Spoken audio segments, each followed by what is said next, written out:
صرف اپنے خیالات سے کمپیوٹر کو کنٹرول کرنے کا تصور کریں۔ ہاتھ نہیں، کوئی آواز نہیں، دماغ کے چھوٹے چپس اب کے دماغ میں برقی معلومات پڑھتے ہیں۔ اے آئی انہیں حقیقی اعمال میں ڈی کوڈ کرتا ہے۔ سوچیں، حرکت کریں، ایک روبوٹک بازو حرکت کرتا ہے۔ متن ٹائپ کرنے کے بارے میں سوچیں، الفاظ اسکرین پر ظاہر ہوتے ہیں۔ مفلوج لوگ دوبارہ اشیاء کو پکڑ سکتے ہیں۔ جو لوگ بول نہیں سکتے وہ خاموشی سے ٹائپ کر رہے ہیں۔ کچھ لوگ جزوی بصارت حاصل کر لیتے ہیں کیونکہ اے آئی دماغ کو روشنی کی تشریح میں مدد کرتا ہے۔ لائک بٹن دبائیں اگر اس نے آپ کو حیران کر دیا۔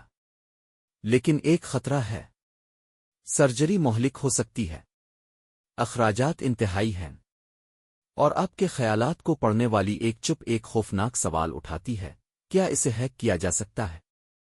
کوئی بھی واقعی طویل مدتی اثرات کو نہیں جانتا ہے۔ اے آئی دماغی چپس لوگوں کو دوسری زندگی دے رہے ہیں، لیکن وہ ایسے دروازے بھی کھول سکتے ہیں جنہیں ہم نہیں کھولنا چاہتے۔ کیا آپ ایک چپ کو اپنے خیالات پڑھنے دیں گے؟